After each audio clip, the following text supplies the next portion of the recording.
एक बड़ा अपडेट आपको अंबिकापुर से बता दें। संदीप लकड़ा हत्याकांड मामले में स्वास्थ्य मंत्री, पीड़ित परिवार और सर्व आदिवासी समाज के साथ बातचीत हुई है। स्वास्थ्य मंत्री श्याम बिहारी जायसवाल ने मध्यस्थता की है।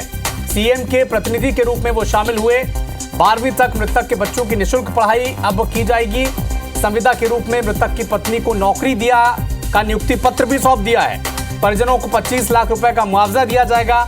अपराधियों के लेन देन की बारीकी से जांच की जाएगी। कल दोपहर मृतक संदीप लकड़ा का अंतिम संस्कार होगा। तो स्वास्थ्य मंत्री ने अब पीड़ित परिवार से मुलाकात की है। सर्व आदिवासी समाज के साथ बातचीत की गई है और मध्यस्थता खुद सीएम के प्रतिनिधि के तौर पर स्वास्थ्य मंत्री ने की है। 12वीं तक मृतक के बच्चों की निःशुल्क पढ़ाई की जाएगी। संविदा के रूप में मृतक की पत्नी को नौकरी का नियुक्ति पत्र भी सौंप दिया है। 25 लाख रुपए का मुआवजा परिजनों को दिया जाएगा। अपराधियों के लेन देन की बारीकी से जांच होगी। कल दोपहर अब फाइनली मृतक संदीप लकड़ा का अंतिम संस्कार होगा। यह बात अब तय हो चुकी है।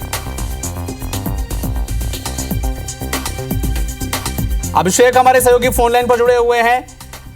स्वास्थ्य मंत्री खुद मध्यस्थता के लिए पहुंचे। सीएम के प्रतिनिधि के तौर पर तमाम वादे, नौकरी, मुआवजा की बात की गई है। अभिषेक, पटाक्षेप हो गया?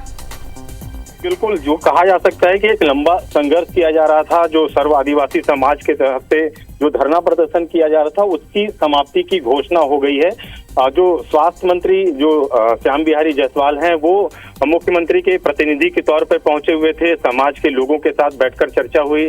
कलेक्टर, एसपी और तमाम जो विधायक हैं जिले के, वो मौके पर थे और ये मध्यस्थता हुई कि जो संविदा में नौकरी पत्र दिया गया है और उसको रेगुलर करने के लिए भी जो कार्रवाई है वो करने का आश्वासन दिया गया है। इसके अलावा जो 25 लाख रुपए का मुआवजा देने की घोषणा की गई है और जो मृतक के बच्चे हैं उनको हायर सेकेंडरी तक निःशुल्क शिक्षा की घोषणा की गई है। ऐसे में जो कहा जा सकता है कि जो समाज के लोग हैं, जो मृतक की पत्नी है, वो इस मामले को लेकर संतुष्ट हुई हैं पर आरोपी की जल्द गिरफ्तारी की मांग कर रहे हैं। तो कहा जा सकता है कि जो शव कई दिनों से जो अंतिम संस्कार के लिए प्रतीक्षा में था, उसका अंतिम संस्कार कल हो सकेगा और कहा जा सकता है कि जो संघर्ष की लड़ाई थी उसका एक तरह से समापन होता दिख रहा है। ठीक है, आप नजर बना के रखिए। अभिषेक से नजर, आपसे अपडेट हम लगातार लेते रहेंगे। शुक्रिया तमाम जानकारी के लिए।